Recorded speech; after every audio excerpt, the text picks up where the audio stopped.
Olá, eu sou o Giovanni de Souza. Hoje são 30 de novembro de 2021, são 23 horas e 51 minutos. Lição número 1 da classe de juvenis do primeiro trimestre de 2022, da classe de juvenis das revistas da CPAD. A organização dos livros do Antigo Testamento. Neste trimestre teremos o comentarista Tiago Panzariello. Fique aqui comigo porque durante esta aula eu vou te apresentar algumas curiosidades sobre a Bíblia. A organização dos livros do Antigo Testamento. Toda escritura divinamente inspirada é proveitosa para ensinar, para redarguir, para corrigir, para instruir em justiça, para que o homem de Deus seja perfeito e perfeitamente instruído para toda boa obra.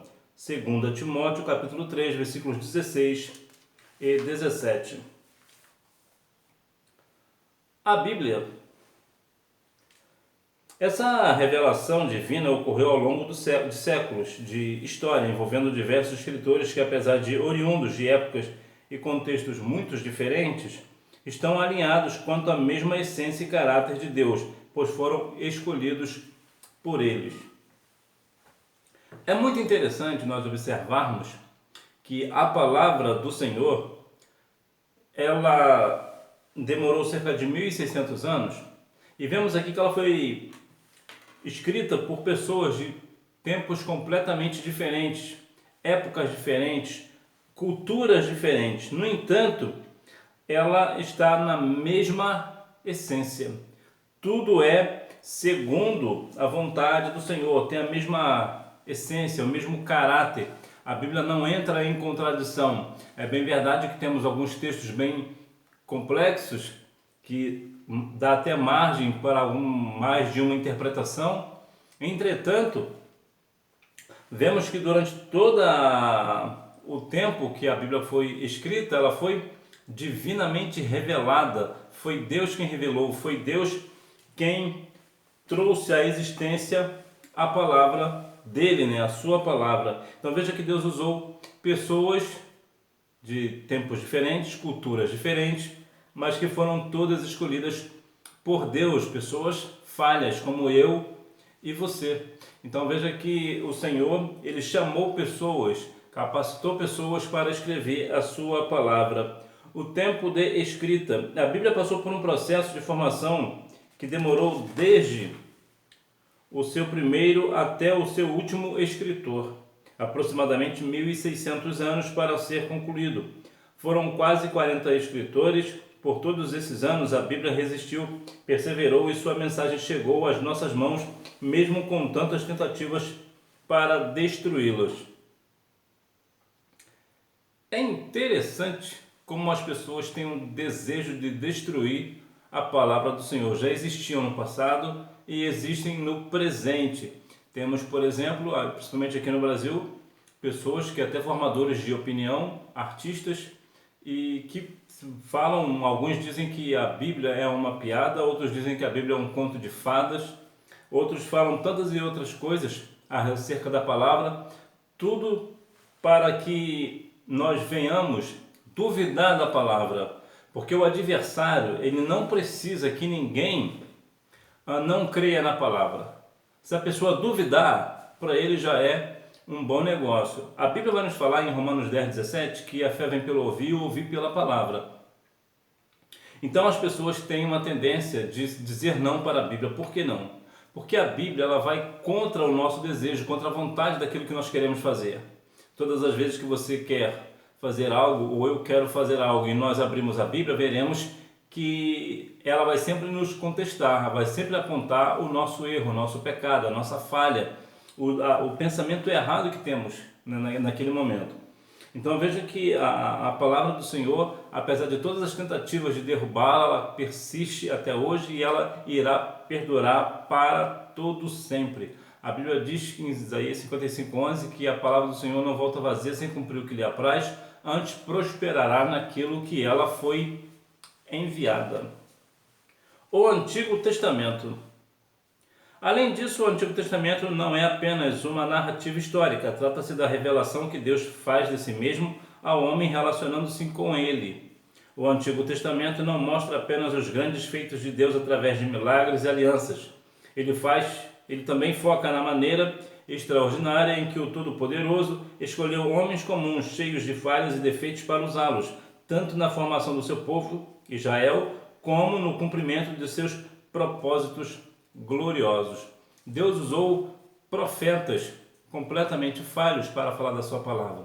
Deus usou pessoas que completamente falhas, como eu e você, como eu disse anteriormente, para que se cumprisse todo o propósito de Deus com Israel e para todas as nações. Às vezes temos um pouco de dificuldade para compreender por que Deus usou pessoas, porque Ele mesmo não o fez. Deus sempre deseja ter comunhão conosco. Entretanto, muitas das vezes nós não temos e não queremos comunhão com Deus.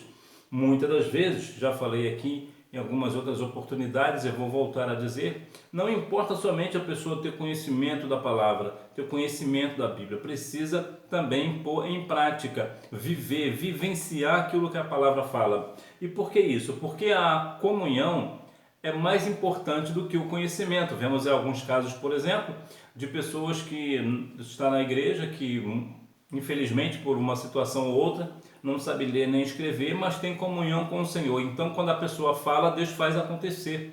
Por quê? Porque ela tem comunhão com o Senhor, né? Ela não tem um conhecimento da letra, né? Do conhecimento da escrita, mas ela tem a comunhão com o Senhor. É claro que quando nós temos o conhecimento, nós não seremos destruídos, mas muitas das vezes, eu digo isso porque muitas das vezes as pessoas focam somente no conhecimento da letra, da ideia de que eu conheço mais do que o outro, eu tenho uma formação bíblica melhor do que o outro. Bom, há pessoas que vão para o inferno com conhecimento de Bíblia e tudo mais, né? Algumas pessoas, como o ateu, por exemplo, né, que conhece muito a Bíblia, mas como ele não crê, então ele vai seguir a passos largos para a perdição. De contrapartida, muitos pastores também, que têm muito conhecimento da palavra, também padecerão a eternidade no inferno. Por quê? Porque conhecem a Bíblia, mas não têm comunhão com o dono da palavra. Ordem bíblica do Antigo Testamento. A Bíblia não está em ordem cronológica. Todavia, não é desta forma. Eles estão organizados em blocos literários distintos. Esta organização é conhecida como ordem canônica. Quantas das vezes você não se perguntou e se questionou, mas não faz sentido? Por que não faz sentido o que você está lendo? Porque a Bíblia não está em ordem cronológica. Vou te dar um exemplo. Judas está no Novo Testamento, né? Ou, como eu gosto de dizer, no Segundo Testamento. Mas ele trata de algo que aconteceu no passado, que foi na época dos tempos bíblicos, que foi com Moisés, que ele estava contendendo com Satanás a respeito, né? O arcanjo Miguel estava contendendo com Satanás a respeito do corpo de Moisés. Mas Judas está lá no final da Bíblia. Mas por que isso? Porque a Bíblia ela não está em ordem cronológica, nem o Antigo Testamento e nem o Novo Testamento. Só para nível de curiosidade, Apocalipse, por exemplo, não foi o último livro a ser escrito. Então veja, foi 3 João, né? Então veja que muitas das vezes nós nos perdemos na palavra justamente pela ideia de que achamos que a Bíblia está em ordem cronológica. Não, a Bíblia está organizada em blocos literários. A ordem canônica. A ordem canônica dos livros do Antigo Testamento é a seguinte: os 5 primeiros livros são classificados como Pentateuco, de Gênesis a Deuteronômio. O segundo bloco de livros são os livros históricos, de Josué a Esther. O terceiro são os livros poéticos, de Jó a Cantares de Salomão. O quinto e último são os livros proféticos, que por sua vez são subdivididos entre profetas maiores, de Isaías a Daniel, e profetas menores, Oséias e Malaquias. Ou melhor, de Oséias a Malaquias. Então veja que aqui está a ordem canônica. A Bíblia está dividida não em ordem cronológica ou em ordem alfabética, ela está em ordem canônica por temas literários, né? Visão panorâmica, Pentateuco e livros históricos. Pentateuco é uma expressão grega que significa 5 rolos ou livros, referindo-se aos 5 primeiros livros da Bíblia, chamados de os livros da lei, que foram escritos por Moisés. Uma curiosidade, por exemplo, você que é jovem, é músico, o livro de Levítico, que é um livro que vai falar sobre os levitas da casa do Senhor, não tem nenhuma menção à música. Olha que interessante, né? Por quê? Porque não existia, na época de Levíticos, não existia o culto ao Senhor com música, né? Com hinos, né? Com louvores. Só foi implantado isso pelo rei Davi cerca de 400 anos depois, né? Os livros históricos, por sua vez, contam a história de formação de Israel como nação a partir da conquista da Terra Prometida. Esses livros sagrados narram a transição da teocracia, que é o governo exercido por Deus, para a monarquia, poder nas mãos de um rei, a pedido do próprio povo. Aqui então vemos os livros históricos que vai tratar justamente dessa questão do governo, que era da teocracia para a monarquia, ou seja, o povo de Israel decidiu não querer mais Deus como seu governo, para ser governado por Deus, decidiu pedir um rei, que no caso foi Saul, né? Saul foi o primeiro rei de Israel. E então, por conta disso, aqui está os livros históricos, né? Ele vai tratar aqui da história de Israel.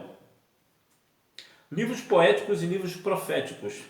Os livros poéticos são escritos de sabedoria em que a linguagem poética é a mais predominante. Começa pelo livro de Jó, que relata uma história de dor, sofrimento, permissão e revelação divina, mas também de restauração.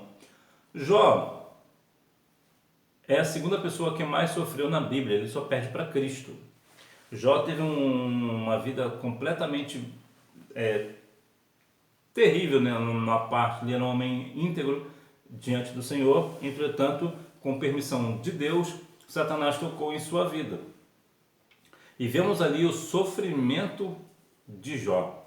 Entretanto, vemos também a obra da restauração do Senhor. Então veja que aqui é um livro poético, apesar de ter aqui uma parte bem difícil, né, de um sofrimento muito profundo, mas temos também a restauração que o Senhor deu a Jó, porque Jó permaneceu firme no propósito de adorar e bendizer o nome santo do Senhor.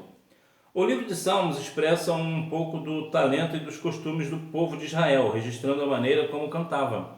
Expressava sua crença em Deus por meio de salmos, hinos, cânticos e orações. Veja que aqui não dá para nós fugirmos muito, mas geralmente essa questão de cânticos, geralmente sempre a parte feminina. A parte feminina, não que a parte masculina não faça, mas a parte feminina da igreja, até mesmo nos dias atuais, tem uma tendência mais para a questão dos louvores. E é muito interessante que tanto do louvor quanto também das orações. Por isso temos até hoje, né, o círculo de oração. Mais uma vez, é claro que há homens de Deus que louvam ao Senhor, engrandecem o nome do Senhor com hinos, louvores, hinos estes com base bíblica, né? Tendo em vista que ultimamente temos visto louvores, não digo louvores, né? Mas é difícil até de expressar, porque são louvores que não são para Deus, né? Que tem o homem no centro e não Deus no centro, ou Cristo no centro, né? São músicas que exaltam ao homem. Mas de modo geral, geralmente sempre a parte feminina que tem essa questão dos louvores, né? Muitas das vezes as meninas também, né? Jovens, estão às vezes nos seus afazeres, ou mesmo na escola, estão louvando ao Senhor. E tem também os trabalhos de oração, se você for observar, é sempre mais a parte feminina, né? Independente se é aquela irmã do círculo de oração, ou mesmo a jovem ou adolescente, de modo geral, a parte da igreja, a Assembleia de Deus no Brasil, ela é sempre feita por mais da parte feminina. E aqui tem a ideia dos salmos, né? As irmãs principalmente têm muito essa ideia dos salmos, né? De mencionar os salmos, de falar os salmos, até mesmo quando tem oportunidade nas igrejas, sempre mencionam o livro de Salmos, você ter uma ideia de como elas têm essa afinidade com o livro, né? Justamente porque ele traz cânticos e orações. Os livros de sabedoria do rei Salomão, Provérbios, Eclesiastes e Cantares completam o terceiro bloco da ordem canônica da Bíblia, cada um com seu enfoque específico e uma vasta riqueza tanto sobre a ótica literária quanto de aplicabilidade para a vida. Infelizmente, eu vou falar aqui do livro de Cantares de Salomão, ou Cântico dos Cânticos, que anda muito esquecido. E por que o livro do Cânticos, o Cântico dos Cânticos que eu quero mencionar? Nós falamos muito de Provérbios, Eclesiastes, que são dois livros extraordinários, principalmente para jovens, né? O livro de Provérbios e Eclesiastes ele é muito excelente para jovens, vai dar muita ideia, né? Inclusive tem até uma questão bastante interessante para quem trabalha com a ordem financeira, né? O livro de Provérbios e Eclesiastes fala muito da parte financeira também. Mas eu quero me ater sobre a questão do livro de Cantares, porque principalmente aqui as meninas, a parte feminina aqui, tem esquecido o livro. E o livro ele tem uma interpretação interessante que já vou te trazer nas partes das curiosidades bíblicas que eu vou lhe trazer. A questão do namoro, né? do amor de um homem para com uma mulher. Por que isso? Porque muitas das vezes a televisão no geral, cinema, teatro, vai tratar tanto da questão do amor entre homem e mulher de uma forma tão grotesca, tão pesada, e temos o livro de Cantares de Salomão que nós não usamos para entender as questões bíblicas, né, de como o amor de um homem para com uma mulher deve ser, como é bonito, né, como deve ser bonito, e muitas das vezes nós banalizamos o livro. Por fim, os livros proféticos retratam não só a perspectiva histórica de um período no qual o reino de Israel está dividido em Reino do Norte e Reino do Sul, mas também a atividade profética dos chamados proféticos profetas literários. Estes eleitos do Senhor deixaram suas profecias registradas constituindo, em suma, anúncios de juízos de Deus por causa dos pecados não só de Israel e de Judá, como também de algumas nações vizinhas. Eu me lembro há um tempo atrás, isso tem um tempinho, uma jovem estava falando, inclusive é muito interessante, que é justamente uma jovem que não é cristã. E vi ela recentemente, depois de muitos e muitos anos sem vê-la, e me parece que ela continua não estando na igreja, não tenho certeza, não tenho contato direto com ela. Mas uma vez ela comentou que ela gostava muito do livro de Cantares, que ela lia muito, que ela achava muito bonito, ela achava muito poético o livro de Cantares. Só para você ter uma ideia de como de fato o livro de Cantares de Salomão, ele é de fato um livro poético e que infelizmente a igreja deixou de lado, né? Tanto o esposo quanto a esposa deixaram o livro de lado. Então veja aqui que aqui na questão dos livros proféticos, Deus usou pessoas para falar das suas profecias, justamente tanto para Israel e Judá e as nações circunvizinhas. Isso vale também para nós. Por que vale para nós? Porque existe na profecia, nas profecias, um alerta para que nós venhamos nos tornar para o Senhor, ficar do lado de Deus. Por que isso? Porque o dia do juízo virá para todas as nações, como diz Obadias, versículo 15. Então veja que nós devemos estar com os nossos olhos fitos na palavra do Senhor, ver o que a palavra do Senhor está dizendo para cada um de nós. Para concluir, a Bíblia é um livro que possui uma história de formação e preservação fascinante, sobretudo pela maneira como todos os livros foram escritos, preservados, traduzidos e transmitidos até chegar às nossas mãos. Todas as adversidades superadas possibilitaram a chegada da Bíblia até nós. É extraordinária a forma como a história de redenção escrita ao longo dos séculos se encaixa, se cumpre e até hoje nos norteia, abençoando nossas vidas tanto agora quanto para a eternidade. Uma outra questão também do livro da palavra, né? A Bíblia vai nos trazer que a Bíblia é o único livro que fala perfeitamente da eternidade, como será a eternidade, o que acontecerá, os sinais que antecederão a questão da nossa entrada na eternidade.